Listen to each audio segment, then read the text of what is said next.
Hello and welcome, new players. This is Simeon from the Dial H4 Heroclix podcast, and this is our little mini-series that we've combined into a very long series, but it's only one episode, and hopefully this will teach the very new, very beginners, the newest of the new to Heroclix, a little bit more about Heroclix, and that was our goal. Hopefully we reached something with it.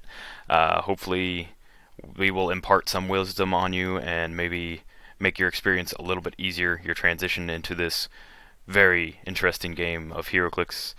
So without further ado, just gonna go ahead and clip into our previous episodes that have all been jumbled into one long single episode for your listening pleasure. If you listen and you'd like more content, you can subscribe to us. And if you have other questions, you can just send them to us. And we're not super busy guys, so we'll probably answer them. So, if we didn't cover something that you'd like to know more about, feel free to shoot us a message. And I'm going to stop rambling, because Kalder's got to do his intro stuff. So, here we go. So, you screwed up. You know what you did was wrong. The question is, how are you going to make things right? Maybe you were trying to be cool. Take it from a guy who's been frozen for 65 years. The only way to really be cool is to follow the rules. And follow the rules you shall. In the very first episode, we're going to talk about, so you know what Heroclix is. How do we get started? From the most basic of starts, from the humblest of beginnings. Simeon, you want to go ahead and give us step one on getting started in the game by WizKids of Heroclix. Step one in your Heroclix journey, you need to find a place to play. So whether it's at home with friends or family, or if you're going to go out and about and find a shop, the best way to find a place to play is using the win system. One of the best ways, I should say, to find a place to play. So if you go to your old Google engine search box, type in the bar area. If you type in Heroclix win system, it'll pop up the win system. And from there you can search stores that use the win system, which I think is almost every venue I've ever been to uses the win system. You'll find events, like tournaments and stuff like that, but it's a great way to find the closest store to you is jumping on there. Fantastic. I'm going to provide a little bit of a different take on it because for the longest time, I never actually had a venue, so this wasn't my step one, and the way that I used to find a local shop was through Facebook because they didn't have an account on the Win, and a lot of the times when I would sometimes use the Win, and this is like 5 years ago, okay, it's like 7 years ago, jeez, they wouldn't have shops show up, or the shops would be old. It would be kind of outdated sometimes. It's pretty much up to date nowadays, but also shops that played Heroclix and didn't use the Win. So I normally type in the city I'm going to and followed quickly by Heroclix group or Heroclix of or whatever. And that is how I found the Who's Hobby in Rapid City, which was my first venue I ever went to for Heroclix. They put nothing on the Win. Absolutely none of it. But they still ran Clix events every single week. So I just found them by using Facebook. If you have a Facebook, I think it's a great resource. I put all of Sioux Falls' events on our Facebook, Heroclix of Sioux Falls, South Dakota. Devin puts all of his events. Happy Little Heroclix puts all their events on the Omaha for Krypton on their Facebook group. So finding a Facebook group is really key because sometimes they don't get the Win updated right away for each new event each week, and instead looking at the Heroclix group to figure out what you're going to be playing next week is huge. So Facebook, also with the Win, is just the best way to find a new venue near you, and also just Googling game stores and stuff, because sometimes venues have their own month-long schedules on their websites for some places, which is ridiculous. I know, crazy, all that planning for Heroclix, insane. All right, I got a venue, I know where I can play. Now what do I do? All right, so once you get to a venue and let's say they have a Facebook group, or they're on the Win system, and you get to the venue, you can ask them hey, what times do you guys play? Like, when do you like set up? What do you like? Figure out like who runs the events, stuff like that. But what you're gonna need when you show up to that venue is you're gonna need figures. So step 2 in your Heroclix journey is getting some figures to play with. All right. So my suggestion. What do you recommend? Yeah. Yeah. So we've got a couple suggestions here, but my suggestion is always that there's starters that'll come with like a map and figures and dice sometimes, and sometimes you'll even get like a rule book and stuff like that. So keep an eye out for those. You might get a new one, you might grab an old one, but those are always a decent way to get started. My second suggestion, and this is how I did it, was I went and bought when I very first started, I went and bought a common, uncommon, and rare, which is one of each figure and each of those rarities from the Wolverine and the X-Men set, because Wolverine is one of my favorite characters and X-Men is one of my favorite teams. So that would be my suggestion. Get figures from sets that you really like, and find like teams that you really like in the comics or whatever brought you to Heroclix, and then just build from there. All right, so sort of a side tangent, really quick. Wolverine's your favorite because you're also short and hairy? Just assume. I'm just going to make that assumption. Okay. Second and of all... I have bone claws. Oh, wow. I've never... Wow, only Simeon, I didn't know that. You should have put that on your resume. Jeez. I mean, that would have just made the hiring process much faster. It's only if my regular bones are broken, then they become real sharp, and I can slash people with them. Ew. That seems incredibly painful for both you and them. Moving on. So getting figures is huge. What I did, I didn't get a curse set. When I got figures, I went to Cool Stuff Inc. and actually a few other miniature sites, because that was the way it be sometimes. And I just went and I bought like whatever, also using HC Realms, whatever Captain America I thought was cool. Black Friday was huge because you could get a bunch of singles for relatively cheap. So I know it's already come and gone, but also just wait for sales for singles, or if you think they're cheap enough, 50, 40 cents, whatever, that's fine too. But I just bought a ton of Captain Americas because when I got into the game, the Iron Man 3 set was out, the Avengers set was out. I'm like, I have too many Iron Men. Why do I just have this many? I only have one Captain America from that starter set. This is wrong. So I went out and now I have every Captain America the way it should be. So buy like all of your favorite characters. That's what I did. I didn't even care. I bought a bunch of stuff that wasn't modern. Why? Doesn't matter. Hammer Thor Captain America is still amazing. So just buy figures you like. They don't have to be good figures. They don't even have to be current figures if your venue plays a lot of Golden Age, or even if you just want to play for fun, which is what this game is about. Buy your favorite character. There's no reason that just because I came in during the game when Black Panther and Illuminati was out, I don't have to play with Namor and Black Bolt if I don't want to. I can play with whoever I want. I just gotta, do a little bit of legwork. I don't have to play with what's always current. I need to play with what's fun. So find your personal favorite characters, your favorite teams. I've built a team and I'm like, all right, I'm gonna buy each of these because they're from this comic book and this is the only version of them that exists. And then they'll get Clixed a month later, which is still cool, and they're better that way. So buy the best figures, the worst figures, whatever. Buy the ones that you want to play, the teams you want to play, stuff you enjoy. Besides the starter, getting the most current one and getting maps is huge. You'll need action tokens. If you buy a action token pack, that's really cool. Right now, as they're recording this, I think the latest starter that has the real pack and everything is the EarthX starter. I might be wrong. I don't know if the Star Trek one had one or not. But the EarthX starter has 2 really good maps, some cool figures, plus the current rulebook, as up to date as it gets. And then they also have really cool action tokens. If you like EarthX, action tokens and dice are really dope. But there's tons of action token and dice. There's tons of people, Big Bully Gaming, all that stuff that make action tokens and dice for you to get. And also fish beads and generic poker chips. I had Cabela's poker chips for the longest time. It's just what I used because those are the first poker chips I ever bought. So just you need action tokens. They're not the most readily available thing for playing the game, but you physically need them to play the game to mark your figures. That is always huge. I also recommend getting a line of fire tool. I didn't have it for the longest time because for the majority of the time, line of fire is pretty easy to find. It's only when it gets really hairy and you're like, man, I think it'd be really cool to make this shot, but physically, I don't know.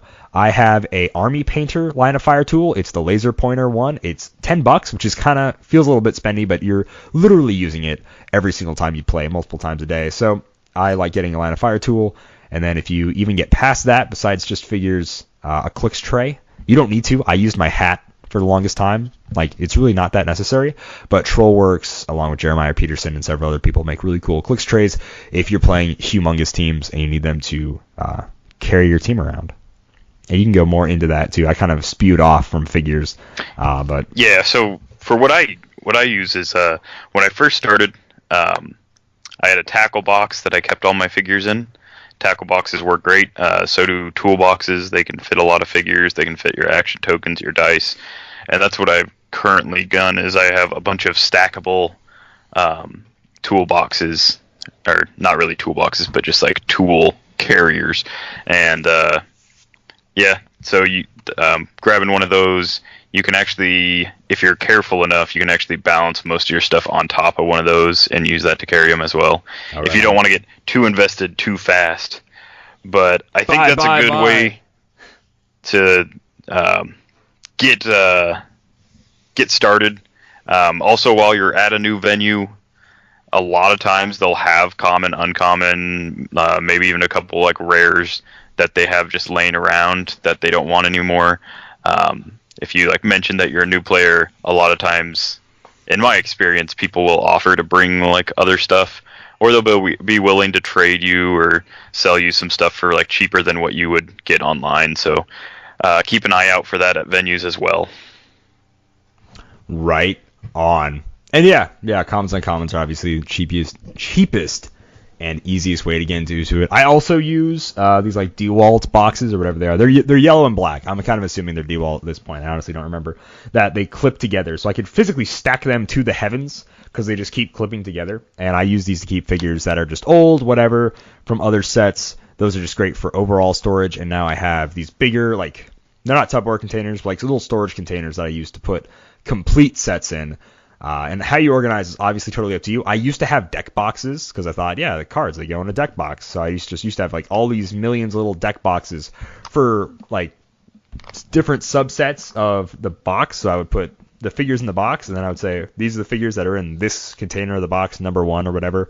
All those cards would go in that deck box, and so on and so forth. And now there's also card books with the card sleeves and stuff you can put them in. I don't think you necessarily need those for Heroclix likewise. Like, less is more, and I think those take up too much room for like what Heroclix cards, like, they're not like display pieces. They're just like information, whatever. Like the figure is the display. Like, that's the cool part. The sculpt is awesome. The card itself is not the thing you really want to display. So I used a binder for a long time, and I will suggest everyone doesn't do that.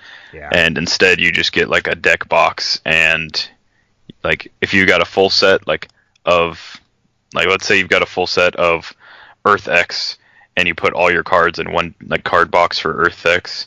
If you need to pull one out, you just put them in like set number from 1 to the highest the set goes, and you just flip through them until you find the right one.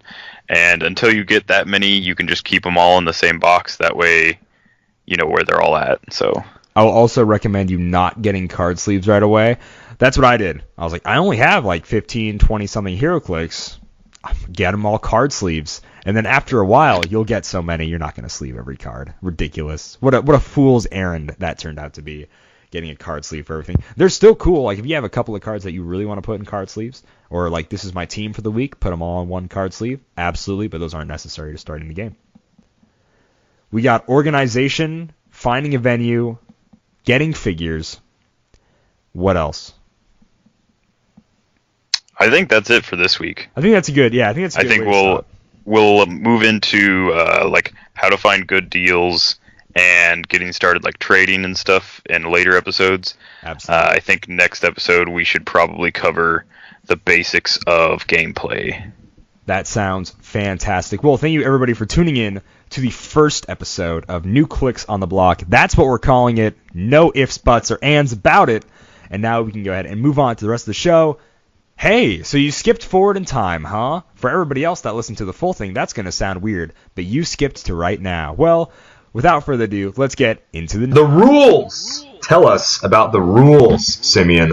The rules of the game. Fundamentals of which this game is built on. So you got your figures, you got your dice and tokens and your venues and your popsicle sticks. I don't know what you're using for line of fire, but you got your stuff. So what you need now is to know how to play the game. And so the best place, in my opinion, the best place to find the rules is if you just Google. A lot of my suggestions are just Google. The internet. If you just helpful. Google WizKids, or not WizKids, just type in Heroclix rules. The very first result will most likely just be direct to the Win system, and it's got all their PDF files. You can look at the powers and ability card. You can look at the 2019 rules, the comprehensive rules. And there's a little addendum that you can look at as well. That'll get you a good start. That is not the be-all, end-all of the rules, because they're constantly changing, and figures are constantly changing. But that's the best place to get your own copy.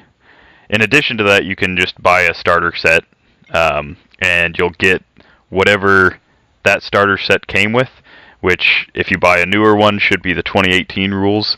If you buy something older, hopefully it's not anything older than the 2017 rules, because that was when the real big update happened. And you can make buy with the 2017 rules, but you really want to get something that's got the 2018 ones. I don't know, which ones... I don't think EarthX had those. It had it'd just be Black Panther? EarthX had a rulebook. Okay, so it'd be EarthX and Forward. So EarthX, maybe Rebirth. I don't know if their starter had one. Fast Forces, but also it's Rebirth. So who bought any of that set? It was a fast. It was a Fast. I want to say it was basically a Fast Forces, because that whole set was kind of dialed back to something that didn't make sense. Yeah. And then beyond that, the Tabletop Teacher is, I think, WizKids' main go-to YouTube channel guy for rules, and he's got a lot of pretty friendly, user-friendly intro-level videos on how to start the game, and so that's another good resource. If you're more of a visual learner and you don't want to read through all the books, you can get the rules from there. Who wants to read anymore? No, but it is really important, because he does upload content. I personally haven't watched a lot of it, because by the time I think I even knew who he was, I was already kind of playing the game. But it is an absolutely amazing resource for new players, just like how this episode of New Clix on the Block is an amazing resource for new players that want to get into the game, and they need more of a visual help or guide instead of just reading. I know... let's just actually keep going before we get into how we learned, I suppose.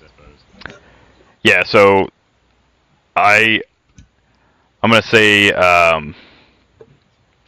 just straight up reading the rules book, which is what I did try and do that when I first started. But just doing that alone isn't going to be enough, because there's so many different rules interactions that you're really going to need a good team of people behind you, whether it's the Tabletop Teacher or whether it's the guys at your own venue, which is what I usually suggest, is get a good venue, people that are actually willing and wanting to like teach new players how to play to get them to keep coming back. And that's your best resource for it.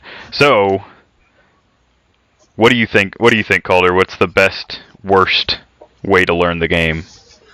I think the worst way is thinking that just baptism by fire. Buying figures, be like, I'll figure it out as I play. That's the worst way. I think it's helpful. I think you should still get that hands-on experience, even if you aren't 100% sure, but you shouldn't just buy figures and be like, look, people kind of, I get moving, whatever. People will explain it to me. That's definitely the worst way. The best way, I think, I read the pack and I read the rule book over and over and over again, so I didn't have a venue to play at for the longest time. And even I still didn't get it. I find videos very helpful. I watched a lot of Glass Cabinet Hobbies videos when he was making them, so Tabletop Teacher videos, or whoever in the future is making videos. Whenever you're listening to this, absolutely check those out. Those are amazing. I find them very helpful, explaining powers like energy explosion, running shot, things that combo with running shot, things that combo with charge, hypersonic, etc. are very important. I know when I first saw energy explosion, I was like, this is the most broken power in the universe. It's officially my favorite. So that was really cool. So yeah, I learned a lot from like videos, and then it just really helped because I realized no matter how much I read or whatever, if I'm not playing the game, I'm really not learning. So go out and play. Be totally confident. No, don't be afraid to make mistakes. Just go out and play. And honestly, a lot of venues you go to, if you say, hey guys, I'm new, and they're like, oh, we're kind of doing a weird format, I guarantee one person will sit down with you and kind of play and teach you a more friendly, kind of casual game. So just really go out and play, but with the knowledge and resources of knowing what most of the powers do, maybe not what they combo with, but at least like Pulse Wave. You don't say, oh, what's that one do?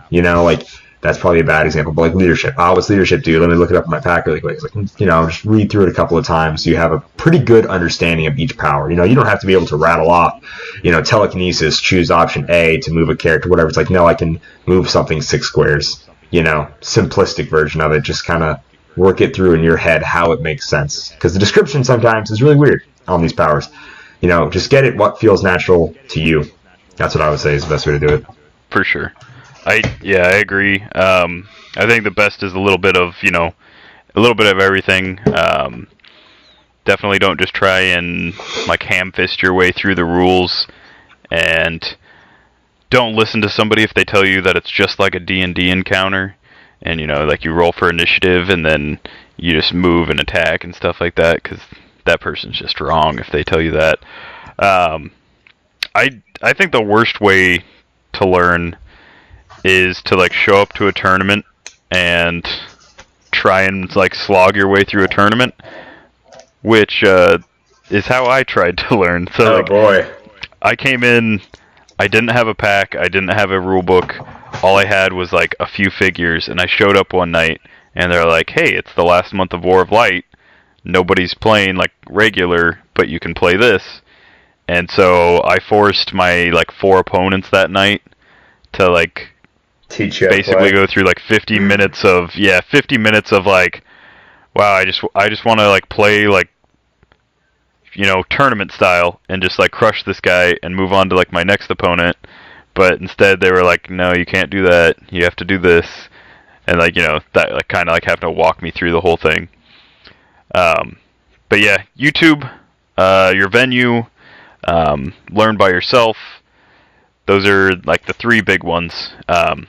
And once you get the basic rules down, how to move, how to place, how to attack, like how to roll, stuff like that, you need to start paying attention. So I would suggest, I guess, play without powers, like maybe practice with yourself without powers a few times. Just get like the basic like movements down, the turn sequence, like how many actions you get a turn, all that, get that down. And then start introducing powers, and with powers come great responsibility, Kalder. That's not a quote that's overused. Nope, never heard of that one before. So, we need to know what powers stack, and which powers can be used in conjunction with each other. Ooh. Because this game is all about throwing a ton of powers on a character, and then you can only use half of them at a time. So, what would you tell me if I said I wanted to charge Flurry blades? Yep, sure thing. Go for it. Absolutely. Charge gives you a close, so you got to pay attention to whether it's capital close or lowercase close. And I have to say, this is a lot easier than it used to be. Now they all have these big all caps letters, close, range, power. Those are very helpful in determining which powers work together. So those are like your first little clues in helping you out right there for sure. Keep going. And occasionally the reason why you want to get this down pat, you want to like really get a good grip on this, is you'll get those weird wonky special characters that can use different stuff with different powers. So we've got a Speed Force Deathstroke who has hypersonic, and normally with hypersonic it's a close or range attack, plain vanilla close or range attack. With the Speed Force Deathstroke, he's able to use like energy explosion, and I think he's got a few other options that he can use with his specialized one, his specialized hypersonic. So you really want to figure out, which powers grant capital close, which ones give lowercase close, which ones are a power action, which ones are a move action, which ones are a free action. Free action is a big one because you can only do it once per turn. You can only activate a free once per turn, and a lot of the time you're going to want to activate all the free powers that you have access to. So you got like sidestep, outwit, perplex. All of those you can use before an attack. You could sidestep up, perplex somebody down, outwit their defense, and then charge. What you can't do is charge and then outwit, or you can't like running shot, get into range of them, and then outwit, then perplex. It's got to be done before you begin that action thing. But yeah, you've got like running shot that gives you the ability to use a lot of your attack powers. You've got charge that gives you the ability to use a lot of your attack powers. And then you've got hypersonic that doesn't stack with most of the attack powers. Actually, it only stacks with, I think, 2 of the attack powers. But it's still good. Just make sure you read through there and you get a good grasp on what those powers entail. Most of the time, damage powers are going to be more passive or free. So, like Prob, it's a passive power. It does not require a free action. You still can only do it once per turn, but that's because the power says that, not because it's free. So it doesn't have to be activated like a normal free action. And then going from those powers, so that's something that you're really going to have to work through, I would say, with other people, because you might practice with yourself like all day long and then find out that you weren't using like leadership right, or you weren't using perplex correctly, or whichever. And so once you start playing with like other players and they start pointing out like, hey, you can't charge Flurry exploit. That's one of the big ones. Right. You can charge exploit, you can charge Flurry, you can't charge Flurry exploit. So that's one of the big ones that doesn't stack. And if you read into what each power grants you, you'll realize why those kind of things don't stack. And to go along with that, is there any other power stuff that you want to talk about? No, I think you basically covered it. It's just really important understanding like which ones can be used together, even if they don't feel like they can. Like how mind control is closer range, so it might feel weird, but you can absolutely charge with it, make a close attack mind control, even though it doesn't feel right. Stuff like that, just really wonky ones, things that don't stack with running shot a lot. Most of the range-related powers, energy explosion, pen blast, pulse wave, don't stack at all with running shot. You can't penetrating psychic blast, energy explosion anymore. So there's just a lot of weird interactions like that were changed over the years for balance sake. But once you learn these powers, playing without powers might feel slow, especially if you are a veteran player and you're teaching someone how to play. It feels really, really painfully slow playing without powers at all. Some figures seem just terribly weak and all sorts of stuff. But once you start playing with powers, you understand how the game flows so much better, and you understand why knowing combos, like, sure, charge is great. You're like, wow, I'm just blown away. I can move and attack. That's amazing. But being able to move and attack and then make 2 attacks is like 1,000 times better. So understanding all the combos and what your characters and figures are fully capable of is just absolutely huge for the base understanding of the game. Definitely.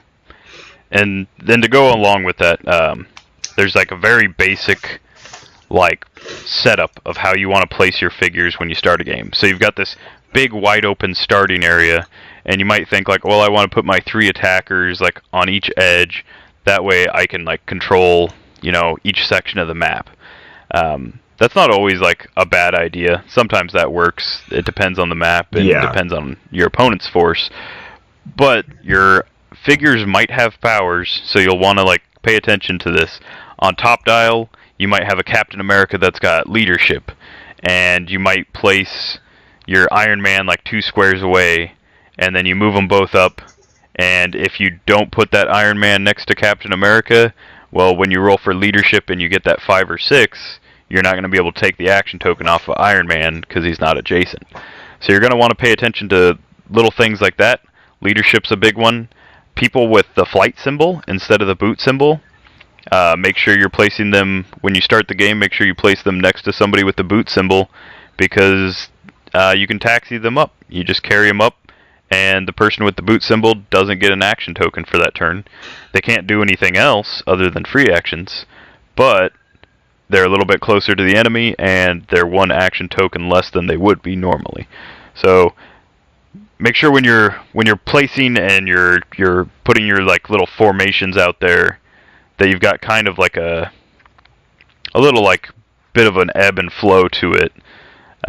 There's a lot of powers that are like there's Empower and Enhancement, which are both passive powers, and on the surface they don't do anything for the figure that has them, but man, do they pack a punch if you place them correctly. Right, absolutely. One of the like worst things I see is having like your flyer a space or two and not net, just not adjacent to someone who they should carry. And it's like, I forgot to place them there at the beginning. I'm like, yeah, I've kind of subscribed to the idea now where my team setup is like the team clump. I just clump everyone together, front row, whatever it is, and then I just move out from there. I used to do what you said before. Put one guy in the middle, one guy on the far edge, one guy on the other edge, and it's just not the most effective way of really doing things. That's how I used to play all the time. And now I'm like, no, I've got 3 Captain Americas on the team. They should all just be next to each other for leadership. Like, that's just the best way to do it. Even though I had one Captain America, I could do it anywhere. Either ways, it's good to have those passive powers just as useful as possible. Just get the most use out of them. That is the best way to do it. Flight, etc. All of that. I think that was all just good advice. For sure. So to go along with like that kind of like team formation, kind of like placing correctly, your basic team builds, depending on like what you build to. We'll go over formats here in a little bit, but depending on what you build to, your basic team build can be everything from like a one-man army. You just put like, hey, we're playing 300 points. This guy's dial says that he has a 300 point line. So you click him to that, and that's what you're playing. You're playing just that one guy, and man, you're hoping you roll well. You can go from that to like a tent pole where you've got, maybe this guy's only 200 points, but then I've got 3 guys that are like 30 points each, and they're going to boost him up and like help him out. So you've got your big guys. Then you can do things like my favorite kind of team build is like Swarm Team, where you just have a bunch of cheap cannon fodder, and they don't survive if they get hit. Most of the time. Just this last week, I played a bunch of Foot Tech, just a ton of Foot Clan Ninja stuff, and they're all about 3 clicks deep, maybe 4 clicks deep if you pay a little bit more. But they're also super cheap, so they're like 15 points, 25 points. And their one downside is they don't have a great taxi. So what you have to do is kind of just, you want to place your guys with passive powers, your enhancement, your empower. You want to put them like in certain areas, and then you want to put all the ones that you're okay with like dying in one turn up in front of them to protect, right, and stuff like that. No, absolutely. And then, is there any? I know I'm missing a couple team builds, but what's a team build that you would normally run, other than tent pole, one-man army, or like Swarm?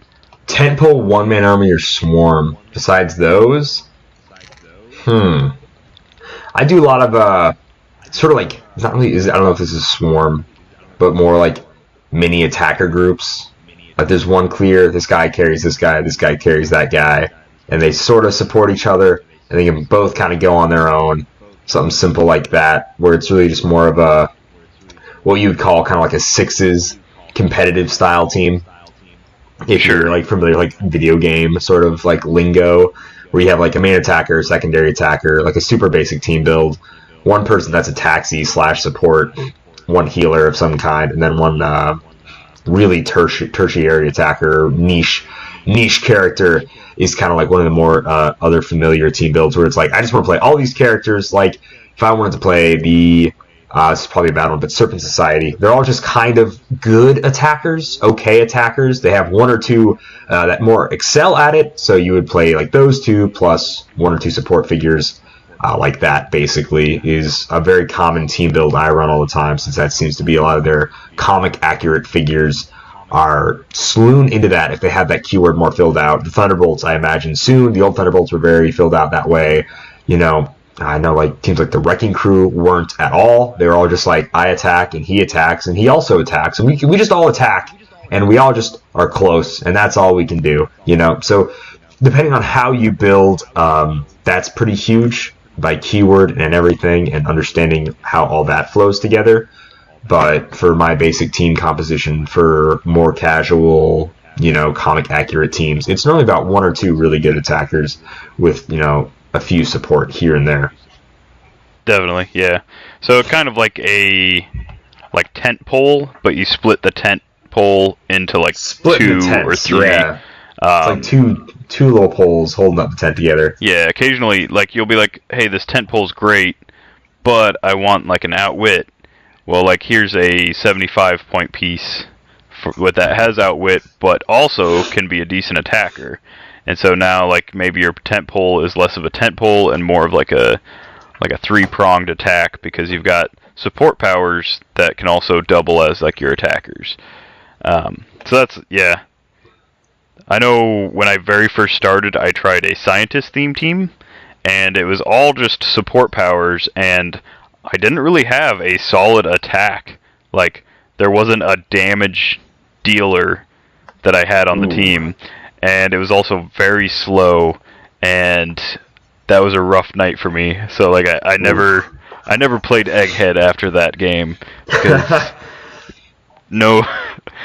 I feel like playing Egghead is hilarious. Like Hank Pym is just, you know, how dare you play Egghead? But that takes us to, so, well, I guess we'll just go over your basic formats that you would play in. So let's say you show up to a casual event. Your typical formats, they're going to be like a point-based kind of build. So if you see it on Facebook, if you see it on the win system, it'll say, like, this build is 300 points.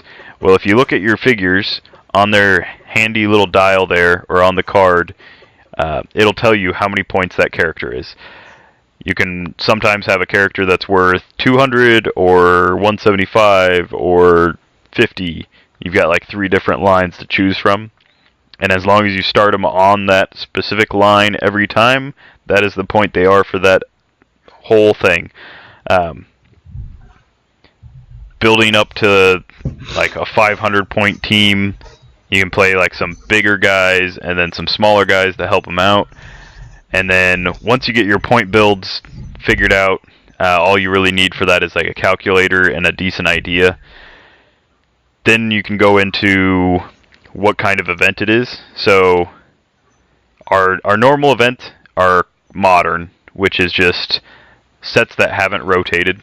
Heroclix is a collectible game that does have a 2-year rotation on the main sets and a 3-year rotation on con exclusives. Occasionally some stuff makes it past one of the rotations for one reason or another, and some of Kalder's favorite stuff gets retired early. That's right. So those now go into Golden. So if you go to a Golden event, you can play things like Felix Faust that have been retired early. You can play things like Sentry Void. You can play all the greatest pieces that have ever been and ever will be in Golden. You can also play anything that's still modern in Golden. But in Modern, it's only the newest stuff from this point to 2 years back. HC Realms is a great... I don't know why I didn't say this off the top. Yeah. But when you're doing a build, if you go to the HC Realms units section, you can filter by anything that your... pretty much anything that your venue will say. So if they say it's Golden, it's this point value. It's got to have like a named keyword. It's got to have this or that, blah, blah, blah. You can go into the units section and you can hit whether it's Golden Age or Modern. You can hit whether you want a figure that's 400 points or 500 points or less than 100 points or whatever you want. You can filter by all that stuff. And then I guess, so there's Modern, Golden Age. There's some variations on Golden Age, which will restrict it a little bit. And then, I guess we'll just go over our favorite, some favorite formats that you've played, Kalder. Probably my favorite format. I like Golden. Golden is like super close to my all-time favorite. Golden with conditions is absolutely my favorite. Some people call this Silver or apparently Copper. Never heard that before, but normally we call it Silver Age, which is like Golden figures only. None of the extra equipment, relics, resources, whatever. None of that crazy stuff. I just want to play some good old-fashioned figures I haven't been able to play in a while. And I love Golden because I still buy Golden Age figures because they're just characters that I really like, or I think they might do some neat combos with newer figures.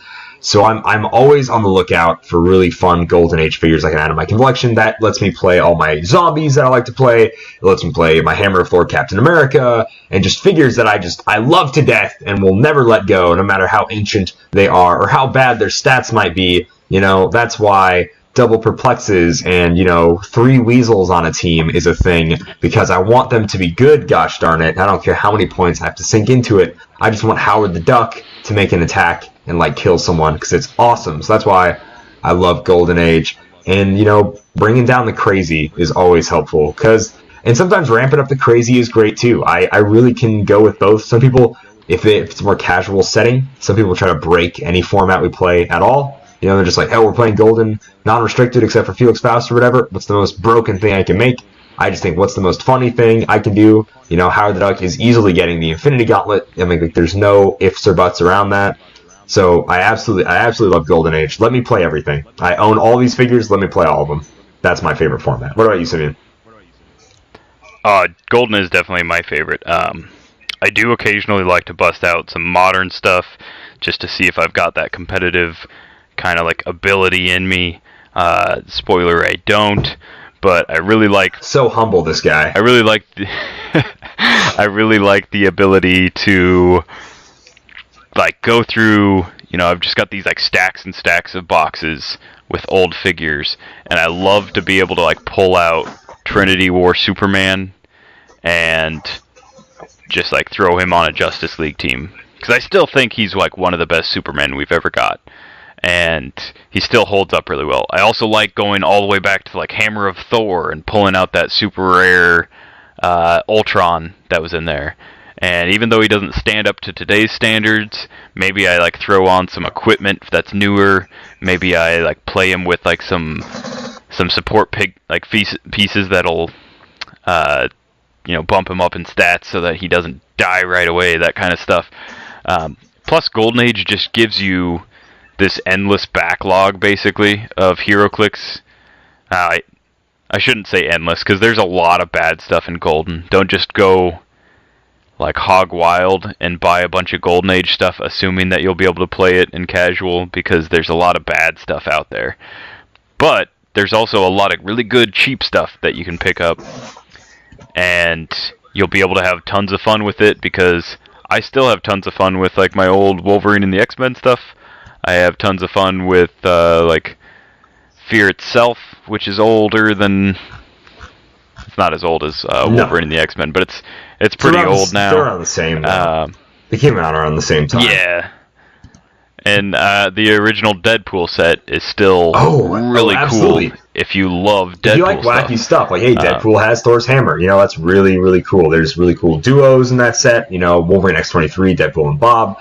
You can go back and pretty much, if it's carded, there should be about 10, I would say at least maybe 10 to 15 characters in that set that are absolutely, without a doubt, worth playing.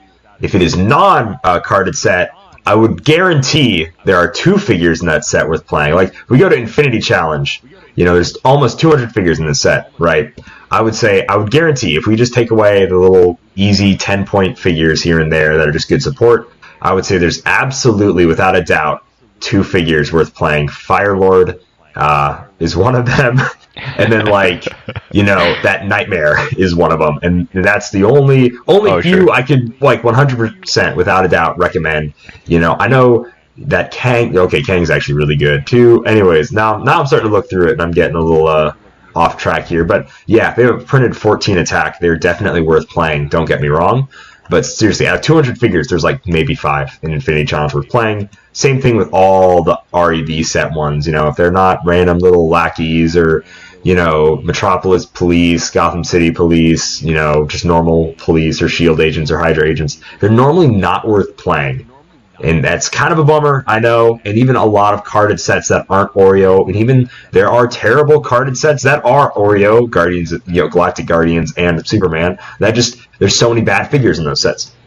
So be a little cautious, but, you know, have fun. Even if it is bad, if you want to play that version of Batman or Superman or whoever, go for it. Yeah, and worst case scenario, like, let's say you grab, like, the best figure out of, like, Superman Legion of Superheroes. I don't even know what that would be, but let's say you grab, like, the best one.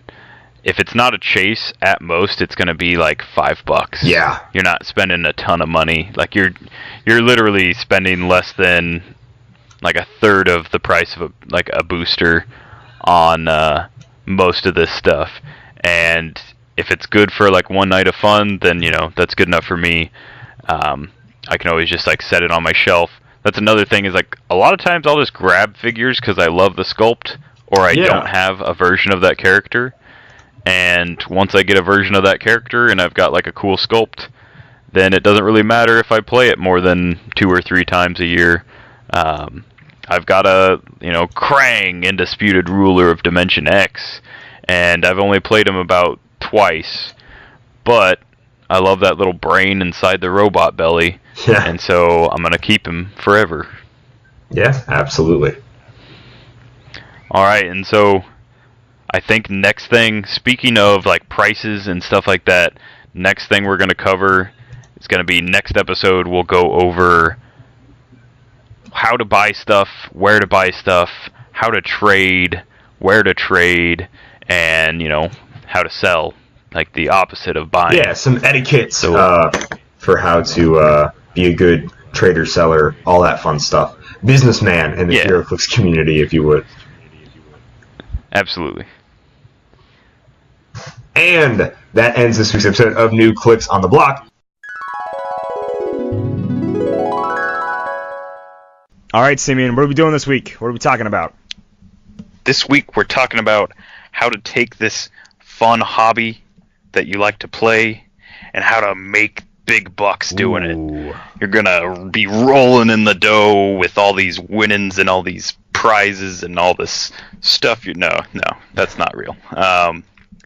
At least as of this recording, you cannot technically, I know people will debate me on this, but you cannot be a professional Heroclix player. It can't happen. I can't make a living off playing with little plastic superheroes and rolling dice? What? Nope, you can make money off of it, that's for sure. You cannot live off of it. Oh. You cannot support your family off of it. You will be homeless, living in a shoebox with all of your cliques guarding you all night. But let's get into what we're actually here for. So this iteration of New Clix on the Block, we want to talk about buy, sell, and trade. So you've got your starter stuff, you've got your action tokens, and your razor blades, and your dice, and whatever else you need to play. And now you need to know how to play. So we covered that, and now you need to know how to get more of the figures that you want, how to get the really expensive ones, how to get the ones that are more powerful or really cool sculpts, all that kind of stuff. So with that, let's dive right in. Let's go with buying first. Let's buy some. Kalder, I have to buy product before I can sell product, I imagine. Oh yeah. I mean, you can find stuff, but that's true. Anyways, buying is pretty simple. So you obviously have been to your store, you buy all those random boosters, you get bricks, you get your bricks from them and all that jazz, and you're like, hey, I don't need this super rare, this chase, and that is where the glory of having a surplus of things comes in. So brick and mortar stores are always great.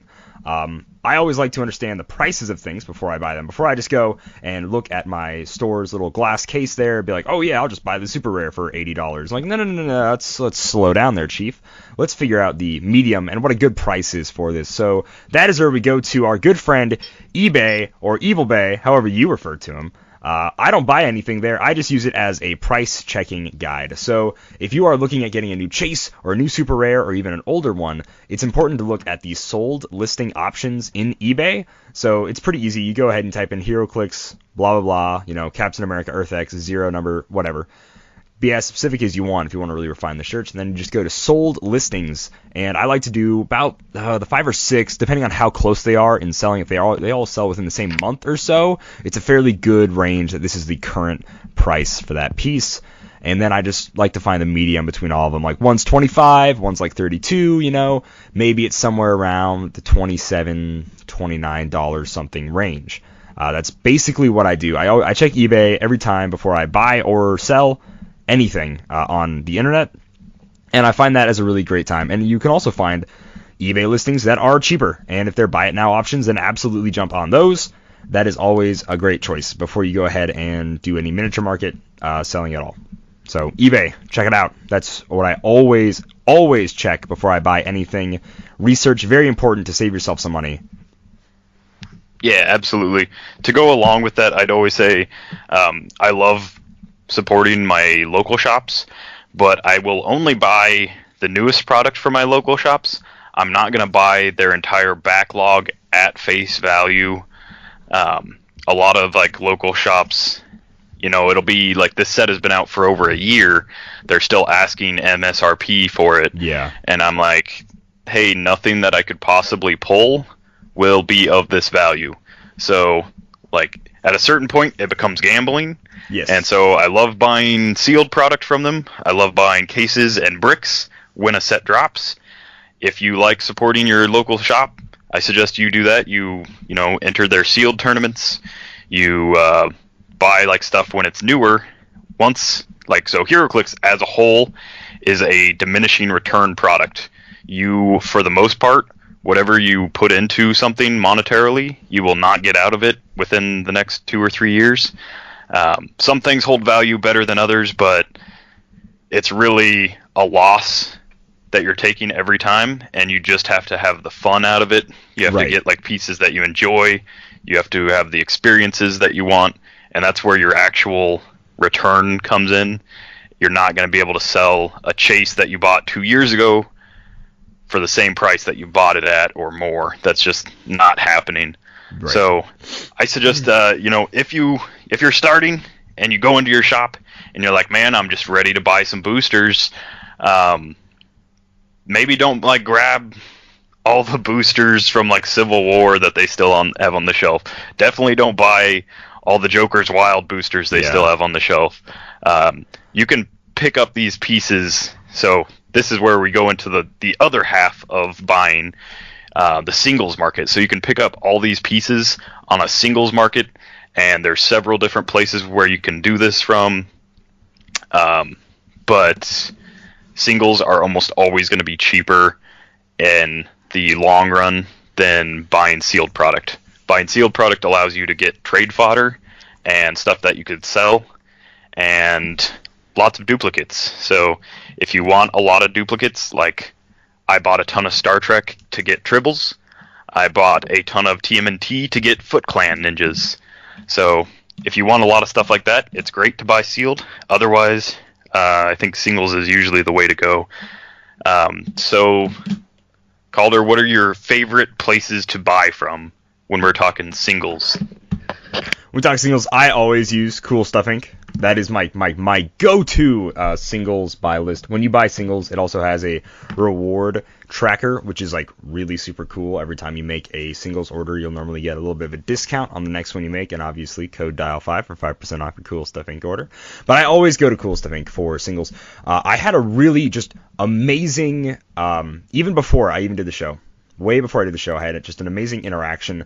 I bought like what was it? It was a resource, and I bought the little Lust relic, and it wasn't in there, and it's a little tiny white, almost like see-through itty-bitty relic. And I was looking in my box when I opened everything up, and it was like March, so there was snow outside, and I opened it in my car, and I'm like, I might have just dropped this somewhere, and I can't find it, but it's nowhere in the box. And I also don't have the card. So I emailed them, and there was a tournament. I got this like on Monday. There was a tournament that Saturday I really wanted to go to. So I just, wrote them an email like, hey, I don't think this came in my order. And they were like, yep, looks like it didn't. And they shipped it to me like so fast. And I got it there like Thursday. I was just super impressed. And just that initiative and everything impressed me so much with Cool Stuff Inc. I've always just bought my miniatures from them to this day. For singles, and also for singles, if it's more of a trading aspect of it, or I also do a bit of buying here too. But on Facebook groups like International Exchange, Heroclix players, collectors around the world, buy, sell, trade, etc.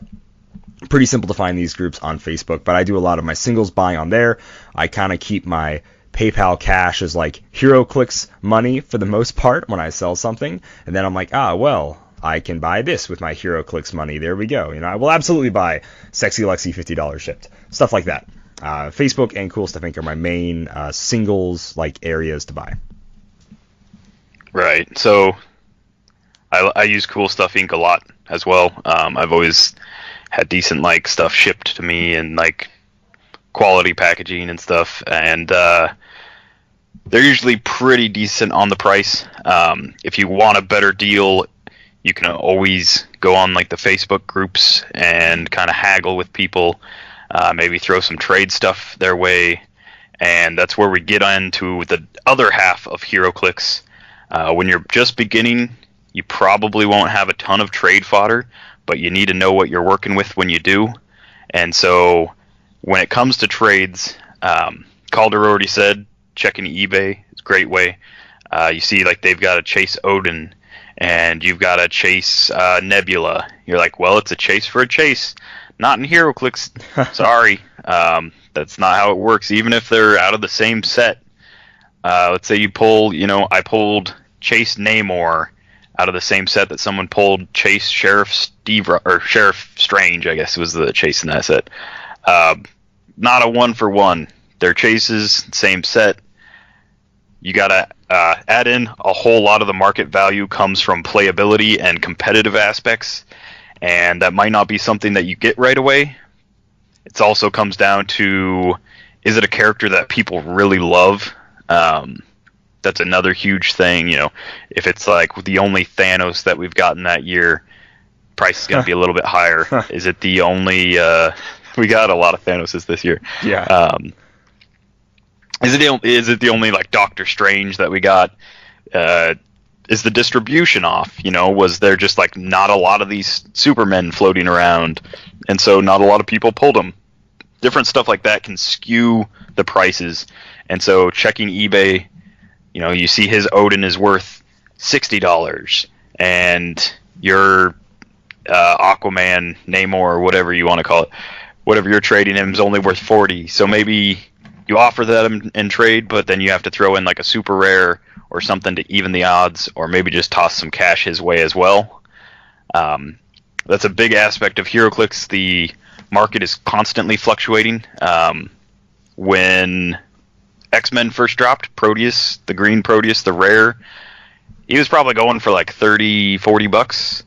But a lot of people were murmuring about how he was going to get watch listed, how he was going to get eroded, and he did.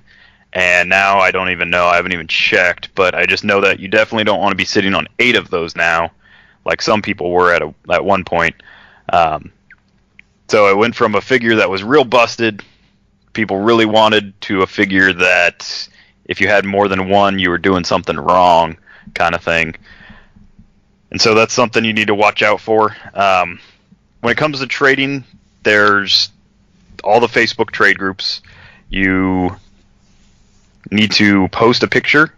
You need to list your wants or haves and what you're willing to like pay, if you're paying with PayPal or what have you. All the Facebook groups that I'm aware of, that I'm in, are simultaneous send. There is Heroclix trade feedback page as well, which you should also be on if you're on the Facebook trade groups. So when you have a good trade experience, you leave someone good trade feedback. They leave you good trade feedback. It helps people not question you, because there are a few scammers out there. And it can also help you feel a little bit less intimidated when you're trading like a big dollar piece with somebody online, and they've got like 0 trade feedback. Right. Maybe you just pass on that. Like, not advocating that you judge people on their trade feedback, but it is definitely an indicator. Absolutely. Keep that into consideration. I have gotten scammed a few times. I made some not very smart decisions, So absolutely, it's like, hey man, is it okay if you send first? Some people are okay with that. Some people are totally okay with that. If you yourself have a lot of feedback, then I think it's okay to ask someone with like 0. If they have at least 5 or like something like that, like, hey, you're new, whatever. I don't think you're gonna just try to ruin me here, so I trust you enough. But if they have 0, I think it's fairly safe to be like, hey man, look, I got like 20 something or whatever. You don't have any. Is it okay if you censor first? And normally, someone with a bunch of feedback won't try to take advantage of you when that happens. Pretty obvious like signs of a scam is people really trying to get the deal made really quickly. They want to scam you as fast as possible. They're constantly sending you pictures like, oh, this, or like whatever.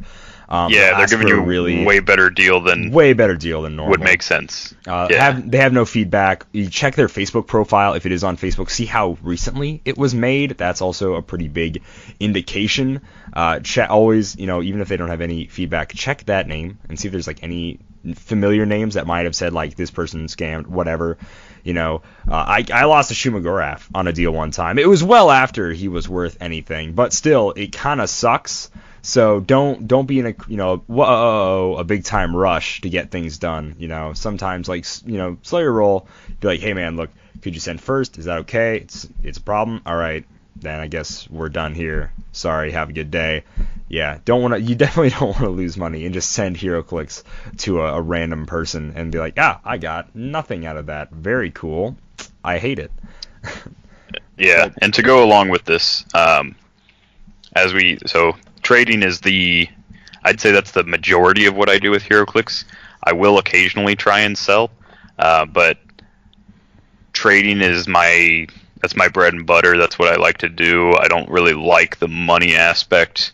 I like being able to, like in Fallout, when you're like, I'm going to give you like some bullets and like some gecko steak, and here's like a couple bottle caps, and you're going to give me that rusty old laser pistol. That's what I like to do. I like to give like a bunch of garbage for like one thing that I really want. And that's that is like, you might think like, you've only got like this $5 piece, $4 piece, $6 piece, and they've got a like $30 piece. But you throw enough stuff at them, sometimes somebody's like, hey, I'm missing at least like most of those pieces. That's a deal I'm worth making. So and that really is a sometimes as well. A lot of people won't take a bunch of low stuff for one big high item. They'll normally want another big high item or to just sell it. I personally am a seller kind of guy.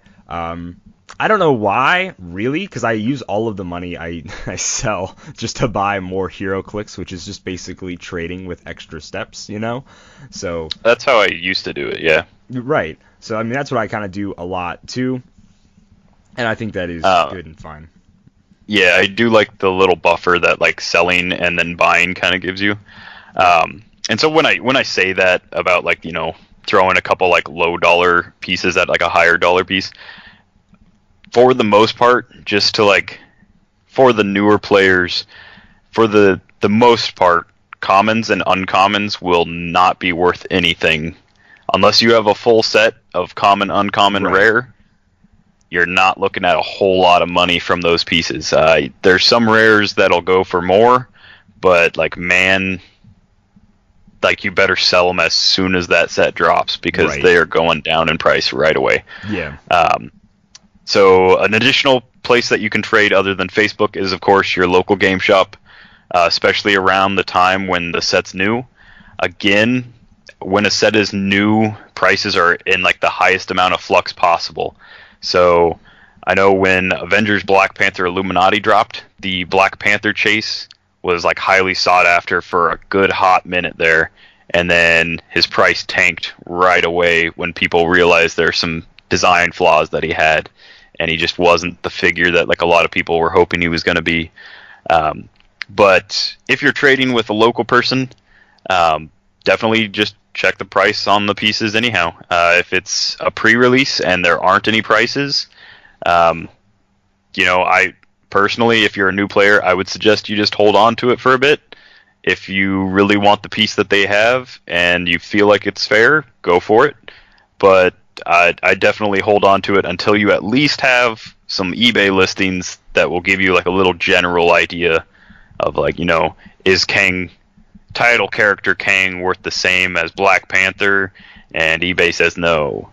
Yeah. But you really wanted that title character Kang, and I mean, and there's don't worry, more. You'll eventually get one. Yeah, there's definitely more lenience with trading in person. Like if they're good friends of yours, I normally give my guy like a buddy price. I think I pulled a Captain Marvel at an event, and I was like, I could go through the whatever of selling and shipping, but someone was like, I'll just give you $100 for it right there, and I'm like, yeah, absolutely, sounds good. So like, giving someone a buddy price sounds like a Kevin Nelson move. Wow, that was a really good guess of you, Simeon. Who'd have thought? Thank you. Thank you. No, but yeah, like, I just know him too well. Truly. Oh, goodness. But yeah, a lot of people will, like, trading a little bit within our local group, we'll just give each other the piece and, like, I'll worry about, pay me back later. I know how much you want this. So, there's a few figures I still need to get some trade stuff and pay back for. So, depending on how good friends you are with the people at your venue, people at your venue are also probably the best way to trade commons and uncommons and rares if you, like, need to, whether kids at your venues or even older people who are missing some generics or whatever. That's probably the best spot to do commons and uncommons, especially during pre-release.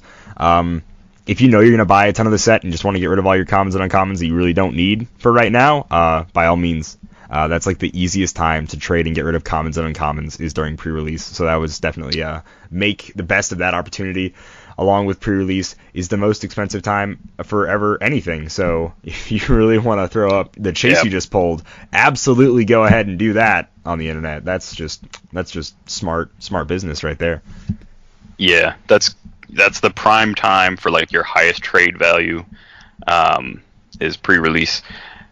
Around pre-release time, I know I'm buying a lot of like a certain product. I will trade pretty much my entire booster most of the time, unless it's got like something cool in it. I'll trade my entire booster for like that one generic figure that they have, just because I like having, like 17 guard commands or 17 suited henchmen's or, like 20 big Tonys. Or he's not generic, but I still like 20. Basically, though.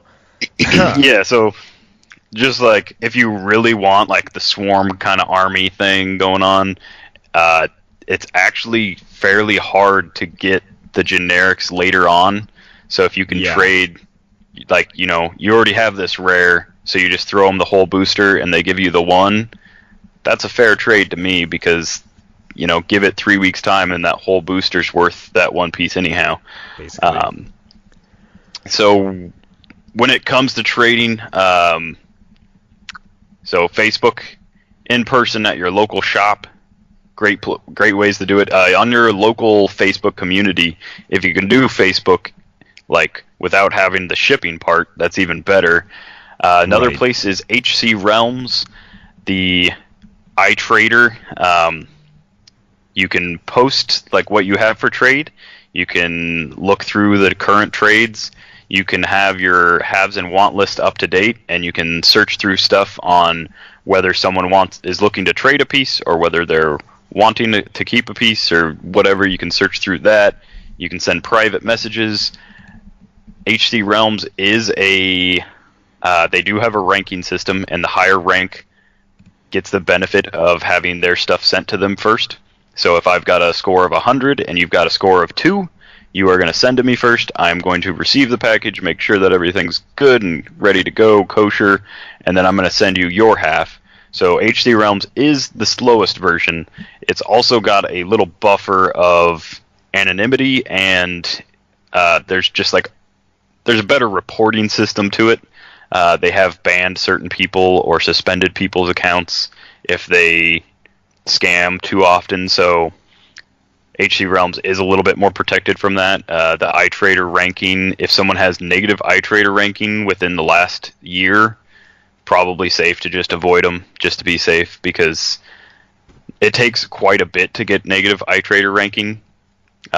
If you do get your product, it could take them 9 months to send it to you. But if you do get your product and the deal did go through, they have to get at least neutral at best. So it takes a lot to get a negative iTrader ranking on HC Realms. To go with that, when you're sending stuff, if you are trading through HC Realms, Facebook, anything, even when you're selling, let's talk about packaging and how to do it effectively. This is huge. We're not just magic cards here, guys. We have really amazing, beautifully sculpted figures, and we want that sculpt intact because that's the way we traded or bought that figure. So when you ship something, if it is a sculpt, like a normal Heroclix figure is, absolutely send it in a cardboard box. Around the figure, I like to use one of those gravity feed little plastic cases. Put that around the figure, put it in the cardboard box, and then if you don't want to go out and buy a bunch of packing product, you can use plastic bags as kind of cushion, but if you buy stuff and just have, if you buy an Amazon thing or stuff from Cool Stuff, whatever, they'll normally seem like about 1 million packing peanuts. That is always good. You don't have to go out and buy bubble wrap. Most of the time when I sell something, I'm just repurposing old packing stuff from stuff I've already ordered or bought. So cardboard box, bubble wrap, packing peanuts, whatever, and then, of course, the little plastic case to go over your figure is probably the best way to do it. Some people will wrap the figure in bubble wrap and then put it in the plastic case, which is also just another good layer of protection, depending on how weird the sculpt is and how breakable it may be. If it is a Super Booster style figure, make sure you have their Super Booster case, the little plastic shell they have. That is absolutely huge. If you do not have one of those, maybe you bought it without it, then just be really heavy on the bubble wrap.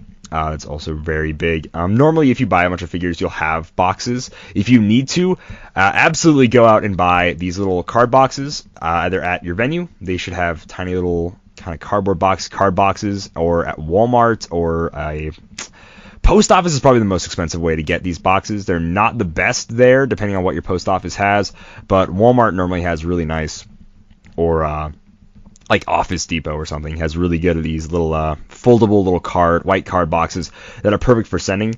The card, if you have card sleeves, absolutely use them. I know some people always send me card sleeves when I trade with them, and I always appreciate that, but I don't think it's the biggest thing in the world to not have a card sleeve, so don't feel too bad. So yeah, for sending a figure, that's what you absolutely should do. If it's an ID card, this is in my opinion, an ID card or like a Mandarin ring or an object that's relatively flat and has no sculpt that could break off, you should be okay. In a bubble wrapper, it's an ID card. I don't think it's going to get snapped in half anytime soon. No. So stuff like that, you should be fine skipping the box, but it's just packaging is really huge. I bought a tape gun, one of those cool things that's got like a handle, and you pull the tape along, and it'll you tilt it forward, it'll rip the tape. I bought one of those. You can also get little handheld $3 ones, so you don't duct tape your boxes up. It's clear tape. I find that very helpful.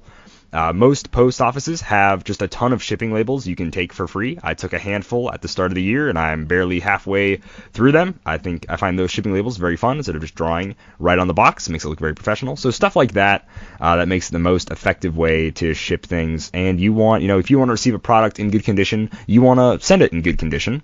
And it's also very important because when you leave feedback, you need to take a picture of the product to make sure it's intact, and also the packaging, which is also huge when leaving feedback. Yeah. And to go along with that, the higher value the pieces, the better you're going to want to pack it. So I'll admit I've sent some real cheap stuff the real cheap way. I still put them in a box. And when Kalder says a box, he does not mean a booster. He doesn't mean the sleeve that you pulled them out of. When he says cardboard box, it's the double-walled, what you would get from Amazon. You've all gotten packages in the mail before. You know what kind of box packages come in the mail. A booster box is not a package that can survive the U.S. Postal Service. and man, are there some horror stories about people that have tried. But normally, the higher the value of what you're sending is, the more you're going to want to like protect it, just to cover your end. You don't want the deal going sour.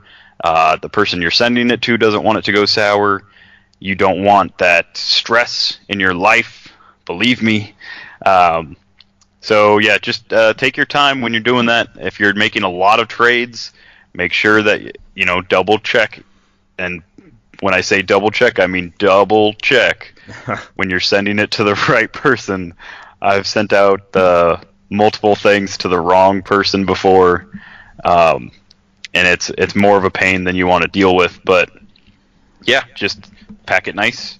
I was a professional shipping person for a long time, and packed a lot of boxes in my day, and there's definitely ways to pack that are better than others.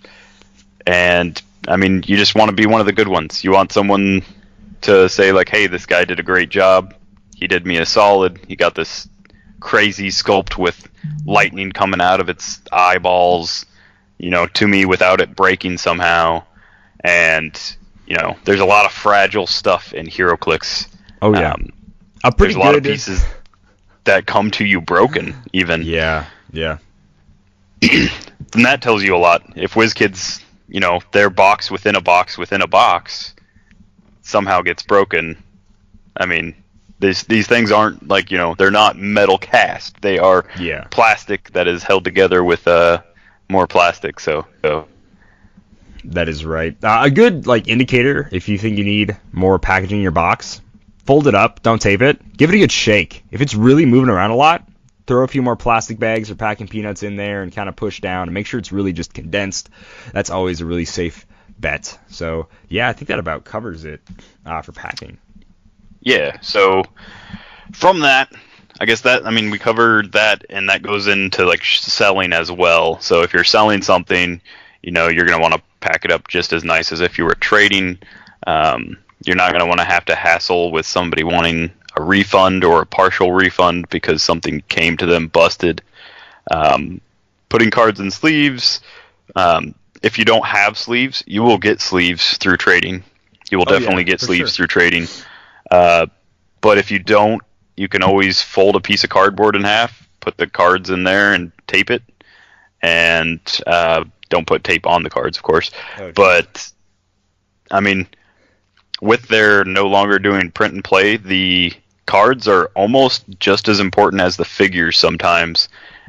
So I'm not saying you have to take care of them like they're literal dollar bills, but, I mean, if it is a figure that's worth like $50 and your card gets soaked from the rain or it gets all bent up from shipping or whatever, you might have an angry customer, and that's not the way you want to put your best foot forward.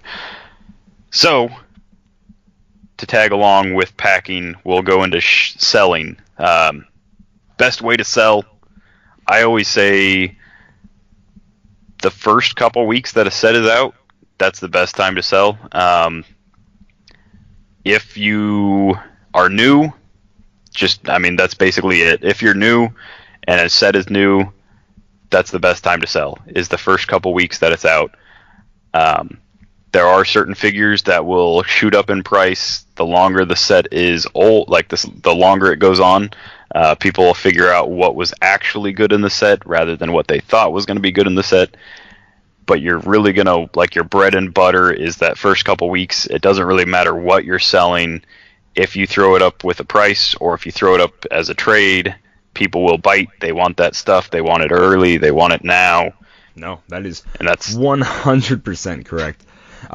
Same thing with selling, just like we said with buying and trading, is checking eBay. When you go ahead and list your things, I normally like to check eBay, find the good mix of all of those, and then that is the price I will sell something at. All of the trade groups on Facebook have a what is it? No friends and family. So when you're selling through PayPal, they have no friends and family, which means you are going to be stuck with the fee, which really sucks. I think it's super lame, but that is the way it be sometimes to make it the safest opportunity for everyone. So the easiest way to do that is to add $1 or $2 to your figure's normal price for the friends and for not paying friends and family. So for that fee, yeah, you're going to be stuck paying the fee. So just make the figure just $1 or $2 more expensive, so it doesn't really, bum you out. And depending on how expensive it is, obviously that will go up. And you'll always want to list the figure as whatever shipped. So when you say it's a shipped price, that means that includes shipping. Some people have a add $3 or add $4 for shipping. $3 is the most common, even though it normally costs about $3.50 to $4 to send a Heroclix. I always just see $3 as the most common shipping price on Facebook. That's what I ship for as well, and I think it almost always costs me more than $3 to ship anything. If it is like a neoprene map, shipping should probably be at least $10. $10 to $12 depending on how, because those things are just really heavy. So sending maps like that, you're going to want them to be a little bit more expensive, which just adds to the whole thing. And then colossals should normally be upwards of $6 to $7 for shipping, just because they weigh more, and that's just kind of how things work in the post office. So and that's continental U.S. shipping. Continental U.S. shipping, yeah. If it is international and you're trading or selling international, always say, we'll calculate the international shipping. There's a very easy way to do that on the UPS site, stuff like that. And then you can go ahead and calculate it, this is what it's going to cost me to physically send this to you. So that plus the normal price, please. And then that normally is A-OK. Yeah, I've made a sale or two, learned my lesson real quick, but I've made a sale or two to someone internationally. They said, this is the price shipped? And I said, yep. And they said, okay, cool, here's my address. And shipping ended up being like $12 because it was overseas. And it's a bit too late. I mean, if I was a mean, nasty person, I could have said, hey, you didn't tell me, or in one of these huge. Weirdo other countries. No, wait, this isn't America. This is not what I trained for. What in the world? So yeah, you're absolutely gonna want be up if you're buying this. This also goes for buying. If you're from a different country than they are, be upfront about it. Maybe you can't tell or know. It's easy to say hey, I'm in Canada or New Zealand or whatever. Is that okay? And he's like, yeah, just shipping will cost a little bit more. They'll still gladly sell you the piece. They just need to know, hey, shipping is going to cost more. Is it okay if you pay me more for shipping so I can physically get it to you? That would be awesome. Totally be upfront about that. Yeah, I'll happily trade or sell with people from Australia, but it's got to be stuff that's going to be worth that $30 shipping.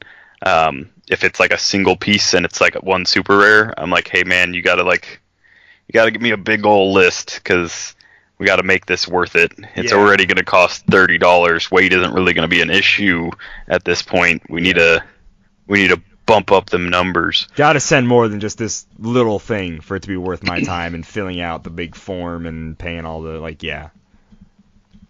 Yeah, for sure. So personally, I prefer to sell on eBay. I like that buffer, the anonymity.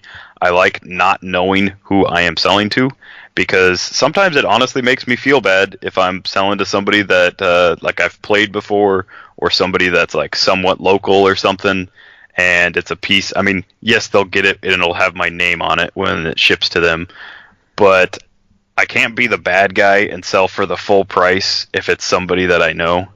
And to get my best dollar out of the figures, I always go to eBay. And eBay does take their charge. PayPal will then take their charge, and then you will also have to pay shipping. So if you list it as free shipping, then you're going to have to eat 3 different charges. And to go along with shipping, I used to use stamps.com. This is not a plug for stamps.com. It's a subscription-based service, and you can print out U.S. postage. It'll give you the cheapest price that you can get on U.S. postage. You can type in the weight and the size of the box, and it'll show you the options. Even the cheapest option comes with tracking, and you'll always want to give the purchaser tracking, or the person that you're trading to tracking, so that you and them both are going to want to know if this package is making it correctly. But I used to use Stamps.com. It's like a $12 membership each month, which is a little hefty unless you're trading a lot or selling a lot. But it really does save you a lot of time and money if you are somebody that's putting out like a high volume of trades or sales, because you print off your postage. You don't have to go anywhere. You just stick it on your box with the stuff inside it. You set it on your porch or in your mailbox. Your postman picks it up in the morning, and that's it. You're done. PayPal works the same way. If someone buys something from you and they do it over PayPal on like a Facebook trade group, you can buy your postage on PayPal. It will save you more money than if you just drive to the post office. Don't ask me how it works. I don't know why the middleman is cheaper than the direct source, but it is. The same thing that you pay at the post office will be like $1 cheaper on PayPal or on Stamps.com or on eBay. Like, either one of those, all three of those, is cheaper than actually going to the post office. But that said, I have done a lot of trades and a lot of sales and gone directly to the post office. Yeah. It's a fairly simple transaction. They weigh it, they make sure you have the right address, and you sign off on it, and you're good to go. They give you a receipt with the tracking number. You either send a picture of the tracking number or copy it and send that to the person that you're sending to, and then you're done. Right. Pretty easy. After all of that, you just leave your trade feedback, leave your buyer feedback, seller feedback, whatever you got to do, and I don't know. That's my favorite way. I like to sell on eBay. I like to trade on Facebook. I will trade on HC Realms. It takes a lot longer to go through on HC Realms because it's not the direct message route that Facebook has. If someone doesn't log on for 2 days, they don't have a notification until they log on. So that's kind of a bummer. But HC Realms is the safer way. It's also, if I have like a long-standing trade, like a big list of stuff, I usually throw it up on HC Realms before I post it on Facebook. That way I've got it on both, and HC Realms will eventually get around to it. I guess to throw out another one, there is the Reddit Heroclix Marketplace. It's fairly inactive, but you will find the occasional person posting on there. That's definitely another option. I would still, I don't know, I'd be hesitant because Reddit's another anonymous place, but there is no trade feedback on there, so you might ask for some sort of endorsement when you trade on there if you do go that route. Right on. Just to kind of finish it up here, like we were saying, getting rid of commons and uncommons. A great way to do that, or get rid of rares and other things that you're having a really hard time selling, is I like to sell stuff to coolstuffinc.com. They have a huge buy list, and it's a fairly easy service to use. And if you do store credit, they give you an extra 25%. It'll obviously be a little under, to be kind of a lot under sometimes, of what their going rate is, because they're basically just like when you sell things to GameStop. They want to sell it at that for themselves, so they will pay you a little less. But if you do the 25% trade-in sort of way, where you're just going to, like, the way I still think of it as Heroclix money for Heroclix money, just like 25% extra for Cool Stuff Inc. cash specifically. I do that. I did that too when I bought a entire collection one time. I basically sold that. Plus, they'll buy bulk, which is commons and uncommons, or bulk super rares and chases for 25 cents. Commons and uncommons are 5 cents. That with the 25% boost is very helpful in getting rid of stuff that you couldn't just move for a very long time. Besides that, they'll normally have a fairly decent buy list where you can just sell a ton of stuff, and you're like, look, it's easier to sell a bunch of this for a little bit less than having to piece it all individually and sell it to people later. So that is always an option, so check that out. Buy lists and stuff like that are pretty huge if I just don't feel like dealing with people.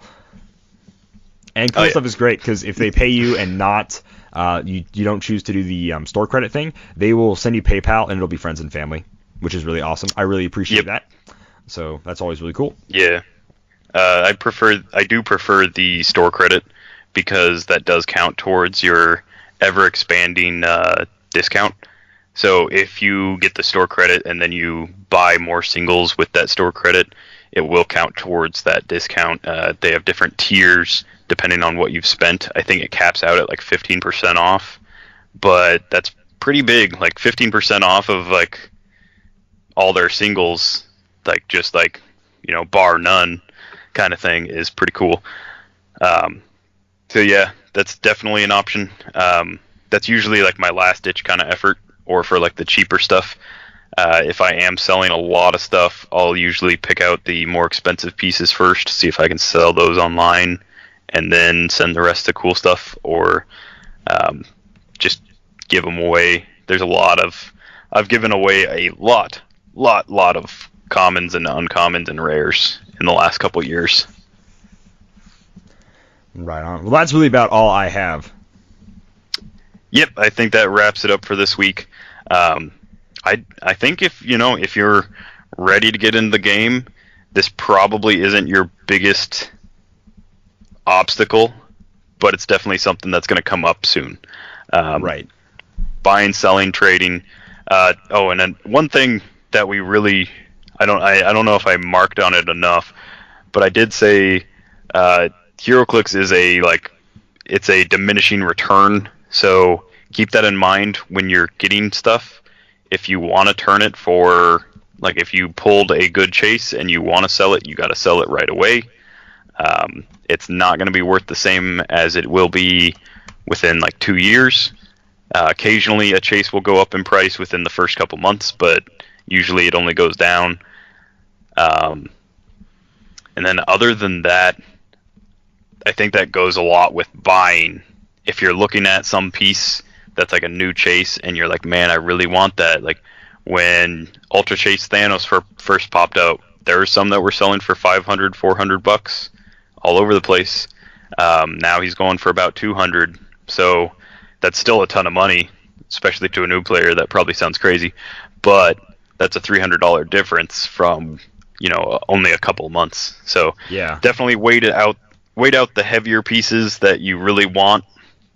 You might end up waiting until they've already rotated and they're no longer modern. That's fine if it's just a figure that you really want, but you don't want to spend the money.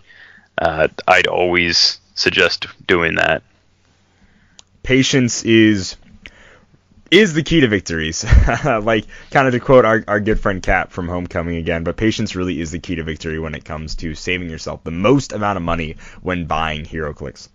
New Clix on the block, episode 4. We're going to call this one Competitive Compound, and we're going to talk about breaking into the more competitive side of Heroclix. Once after you've been playing for a while, you're wheeling and dealing, you have bought all your Heroclix, you have played and experienced play and know what it's like, kind of the ins and out of the game, you have all the powers memorized and everything, and now you want to start playing competitively. And if you think you got what it takes, well, then here we are to give you a little bit of help to usher you in along your competitive path. Simeon. Yeah, so we have a pretty thriving community in Omaha. It's split between a couple different venues, but overall we've got about 20 active players at any given time. And we had a newer player. He had been coming into like the venue for a couple months. He was starting to build like fairly competitive teams, but nothing that was really like what someone that like me who pays attention to build lists online and looks at like tournament standings and like what's doing well and stuff like that. He wasn't building like that kind of caliber. He was just building like more kind of casual competitive teams, which is fine. It's fine to broaden your horizons, like slow steps. He decided to come to like one of the local WKOs, and I hadn't realized that he was coming until I saw him there. And so I didn't have any chance to give him a forewarning, but he was so devastated at the end, and he was like, man, like I didn't know about Colossal Retaliation. I didn't know about these ID card things. I didn't know about like this figure and that figure. I thought that like this team was going to do really well, and I just got like stomped every game.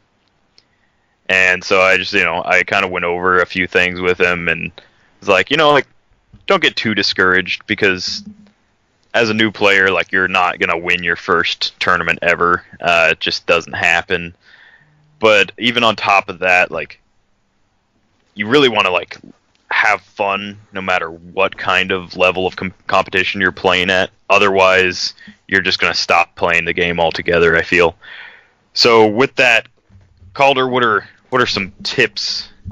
So I think the first thing you need to do when you start playing competitively is to change your mindset a little bit. This isn't just, Batman, Superman, Wonder Woman, blah, blah, blah, blah, blah, like whatever. For the longest time, my mindset towards competitive was I can't just have a team of a good attacker, a secondary attacker, a support, whatever. And because I was looking at builds online, I'm like, I've got to have some kind of gimmick. And this is true and not true. It really depends what the scene is like at that time. So the first thing you need to do is be aware of what's being played on the table. I think right after Thor came out, I built specifically not like Unimind builds, but I built something that would somewhat counter Unimind. Like that was like, if this team can beat Unimind, it can probably beat any team. Now that was 2 years ago. 3 years ago, whatever. So it was a little different, but you just need to have that in mind. You need to know what's being played. So you need to know about all the stuff we're about to list off to you. You need to pack some of that on your teams, but you don't necessarily have to net deck everything. So you don't have to be like, look, that just won something. I'm going to buy exactly what that guy played, and then I'm just going to play it. You have to understand how the team works and all the ins and outs, because although that guy played it and won with it, there's another 10 guys that played almost the exact same team that didn't win. So there's just a lot of stuff you understand. Net decking in Heroclix doesn't totally work the same as it does in other games. Just because you have a team full of good figures doesn't mean that it is going to work. So you need to first find what you want to play, and you need to practice it a ton. Knowing the ins and outs of your team, whether or not it is an amazing team or not, will give you a better edge than just playing something that you think someone else thinks is good or won with. Just being very knowledgeable about what everything you can do, that's the toolbox. Not having pick a power is the toolbox and adapting to every situation, but understanding everything your team can do, that's the real key and mindset that you need to have, is practice, practice, practice. Know what the field is going to look. You're never going to know exactly what you're going to play each time. It's physically impossible, but you need to have a good understanding of what the current competitive field is and what you need to kind of build around. For sure. And like with that, there's plenty of things that you can expect depending on like what level of play you're at. To go along with like knowing your team, know your reach, which is, do you have a TK on your team? If you're playing competitively, you probably should have access to TK in one way or another. Do you have like sidestep? Can you carry? Can you like charge, running shot? What's your range when you do that? Different stuff like that. If you're doing like an ID battery team, which is one of like my least favorite builds that has ever spawned out of ID cards. If you're doing an ID battery team, a lot of that comes down to like where are you placing the guy who's able to call in, because that's like just as important as the figure that you're calling in is if he can call them in like a good spot, because they're limited to the 5 squares they can move out and different stuff like that. But yeah, I think knowing your current like team's like range, being able to take a hit on turn 2. So like if you're building a team and you're like, all this equipment's great, turn 1 I'm gonna move up, turn 2 I'm gonna equip, like you're already wrong. Like Yeah. that's fine for casual, because no one plays no one plays a bunch of ID cards and Alpha Strike stuff in casual. But if you aren't equipped on turn 1 in like competitive stuff, you're probably not equipped at all, because with the TK rules, being able to like make a TK attack without a target, that means I can call in like a Jean Grey and destroy your indestructible object turn 1. It does not have first round immunity. I can just like call in Cyclops and blast Exospecs from like 11 squares away, because Perplex is super cheap in the game. Different stuff like that. So definitely be prepared to lose if you're starting out, and definitely know your team. I think a a worse team, like a less well-built team that's been practiced more, and like you've got your formations down, you've got like your movements down, you've got your first turn down. A team that like has been practiced more will still beat out somebody that's playing a better team and has no idea what they're doing with it. Right. So definitely practice. So getting into, let's go into what requirements you have going into like the competitive scene. And for now, when I say just clarity's sake, really quick, I'm just going to say we're going to talk about 300 modern, not Pauper or anything else. This is just specifically 300 modern competitive. Sorry, I should have made that a little more clear in the beginning. And going forward, WizKids may make a change to that, but it's been like the case for Heroclix competitive for as long as I can remember. Yeah. At least as far as what WizKids does, their Worlds and Nationals. Outside of Sealed, it's almost always going to be 300 modern competitive. So things that you need to keep an eye on. Let's say your local, like if you're like me, your local venues, you don't play a lot of ID cards. You hardly play retaliators. You probably just kind of throw your figures towards like the middle without like counting out your opponent's reach. These are things that you're going to have to like watch out for. You're going to want to get your hands on all that stuff if you can. So I think a solid requirement in today's meta and 300 modern is the ID card. And not just any ID cards. You're going to need access to some of the more volatile ones. You want like your Cyclops, your Jean Grey, your Iceman, your ones that have like range potential. Wolverine's still not a bad option. And they're going to be, some of them are going to be rotating out, so it'll be dropping down to what I consider like the cheaper options coming soon. So that is a good thing. And to go along with these being a requirement, you can ask around your locals, but there's also the Heroclix mooching house on Facebook. So if you're going to like a big event and you think other people are going there, if you go to the Heroclix mooching house or mooching, I don't know, page on Facebook, you can ask people if they have these things to borrow. That way you're not shelling out, like $200 for figures and ID cards for one event, because that gets like really costly right away. Another requirement is retaliation. Calder, what do you want to tell us about retaliation? So retaliation is huge, all right? Both physically and yet kind of not in the same point, because of how little space they take up on your team, despite being humongous.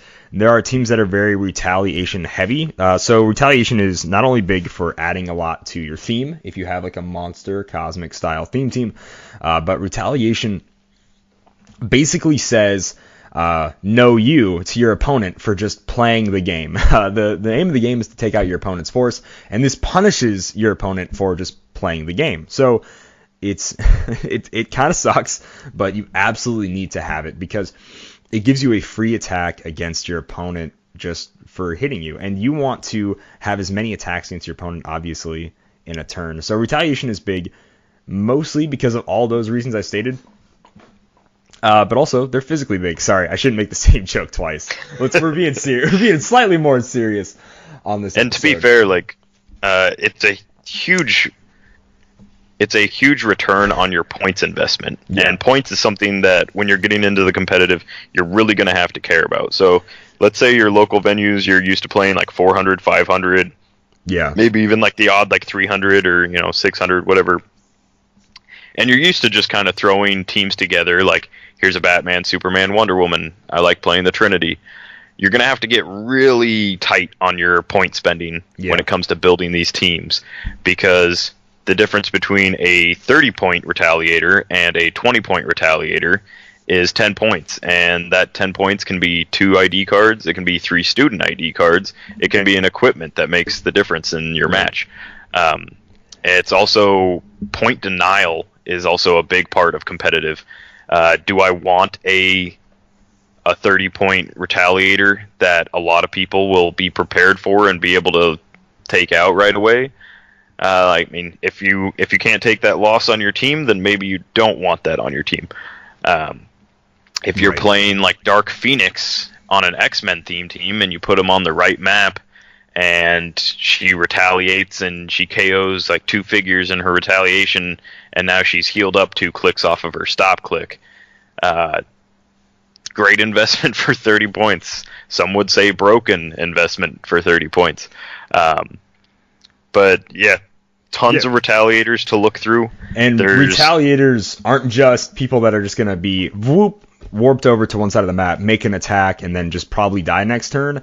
They are blocking for lines of fire. If your opponent can't see through characters or giants, you go ahead and slap those guys in front of you. If you think you can take the 10 or 30 points to kill them to keep the rest of your guys safe, that's fine. A lot of retaliators have different uses. Tri-Sentinel, Mangog, all of those guys can do things besides just their retaliation thing and just hit other giant people. Groot gives you pogs and tie-up pieces, Don't just look at them and just keep them in the back the whole time. Look at what else they can do. If it's effective for your action economy and everything, retaliators are more than just one-trick ponies most of the time. Yeah, and if they have a standard power on their dial, like Outwit, Perplex, Prob, that's free to use. The only restriction that retaliators usually have, not always, but usually have, is that they can't attack characters smaller than them if they started on that click. So a Colossal can't attack a giant or a standard character or a tiny character. There's certain retaliators that don't have that restriction, and there's certain retaliators that are standard size, so of course they don't have that. Usually you won't play those, or you won't see those played as often, but there's still a free attack where you can like yank somebody over there, and then we've got all these really cheap X-Men call-ins. You can pop somebody over somewhere with a retaliation, and then power action, call in somebody, and do even more damage. Or if they have a Colossal, you can retaliate, and then punch their Colossal with your Colossal, or run your Colossal back across the map so they don't get destroyed right away. Tons of options with retaliators, but definitely a need-to-have kind of requirement in the current state of the meta. For sure. And one of the big reasons to have IDs is to counteract retaliators. If you don't have a character on the board after the attack's been made, then there's nothing to retaliate on. So that's one of the main reasons you run an ID. You call in a Cyclops, you shoot at Mangog, you miss, Cyclops sidesteps away, and now he's off the map. Even though Mangog was attacked, he can't retaliate. And let's be honest, no one wants to get Mangogged. It's no, awful. because that can end your entire game in one turn. Mangog will hit you once, and hit you again. That was a really fun game. Your whole team taking 7 damage. Yeah. So from retaliation, I want to talk about points a little bit. I mentioned it already, but you really want to be careful with how you spend your points. It's not something that you're going to get right away as a new player, and I would tell you to look more into other builds and kind of build off of other builds right away rather than trying to build your own stuff from scratch. I'm one of those people that hates running something that they've seen ran before. So like if I've seen people doing like Vulture, unless I've got a really unique Vulture build, I'm not going to do my own. And I'm not going to do theirs, If let's say Blackbird gets really popular and it's like 4 Wolverines and Blackbird or something silly like that, I'm not going to do that build. I'm gonna do something that probably doesn't win, because that's just my mentality. So my suggestion is to not be like me, to just pick and choose. Like you see a team that like seems interesting, you're like, oh, I like that mechanic, I like the synergy that like these two characters have. Take that build, maybe use that exact build, maybe use a variation of it. But when you get down to like the last like 20, 30, 50 points, even the last like 4 or 5 points, you really got to like realize like this game does come down to these like tiny minutia little details. So games are won and lost by like 5 or 6 points. Some games have been lost by 3 points before, because like you called in a student ID and you took a chance and it didn't pay off for you, now that opponent has 3 points up on you. And if the game ends right then and there, if it runs the time, then that's just it. They win by 3, and a win's a win in this game. So that's another big thing that we should say. Timed games, when they call last action, that means if there was a declared action, you may finish it.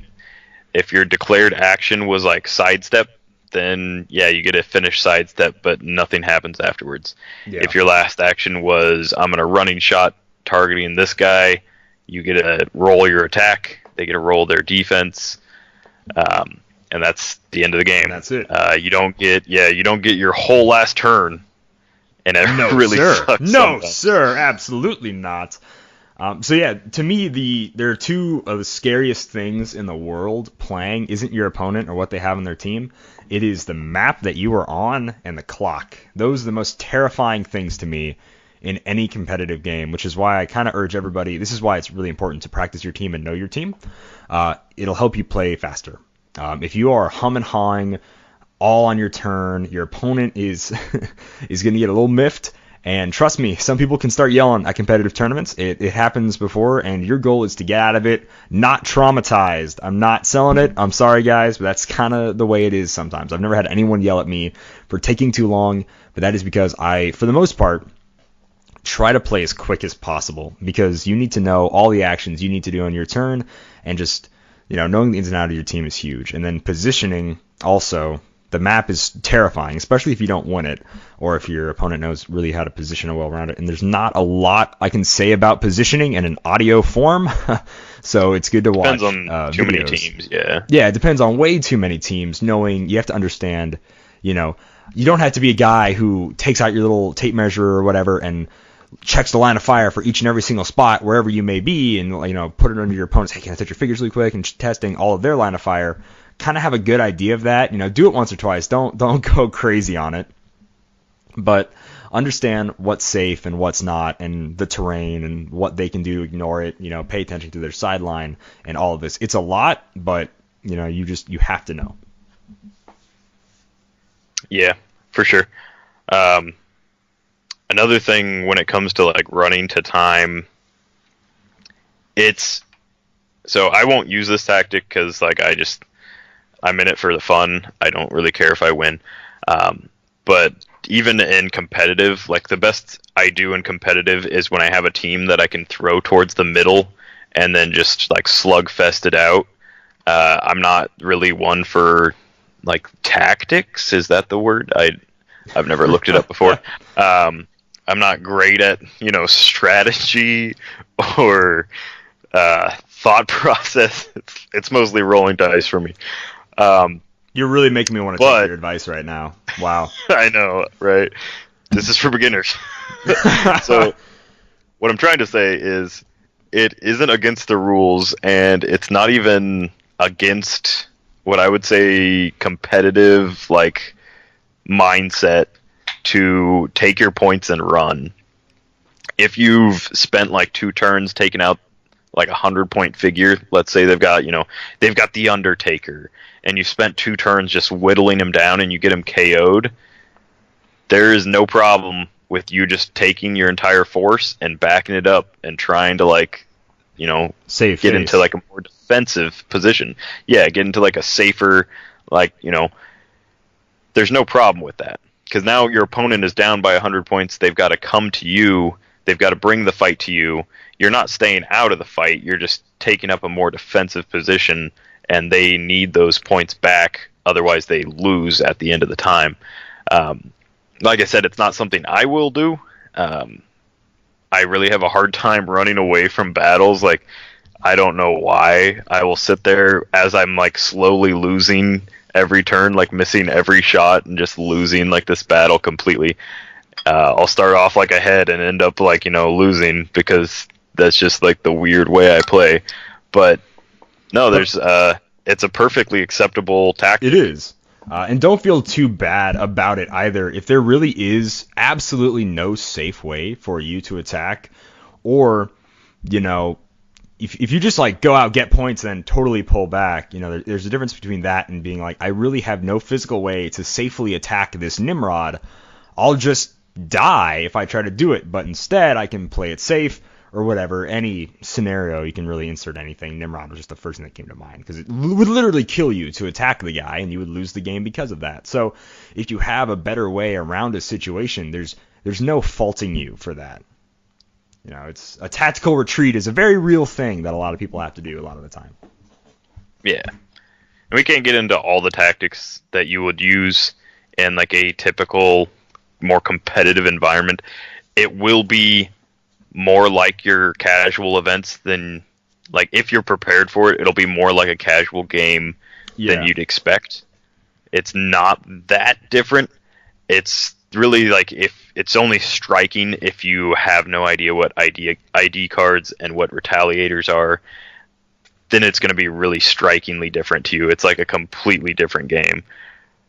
But so there's steps to get a little bit more competitive. I say like look at like successful builds, follow some. You can like follow like the Majestics thing. I don't pay for it, but I hear that you can. HC Realms does put like tournament like postings up. You can find them on Facebook. You can find them on Reddit. You can just ask around. Really, it's pretty easy to see like who wins and who doesn't. A lot of local places will post their own tournament standings at the end of like their tournament. Aside from that, I think you already hit on maps. Yeah. The reason why maps are really good is there's stuff like Hedge Maze and Amok Time, and like you got to figure out like, is your team range heavy? You're going to want to be on like an open map if it's really good at range.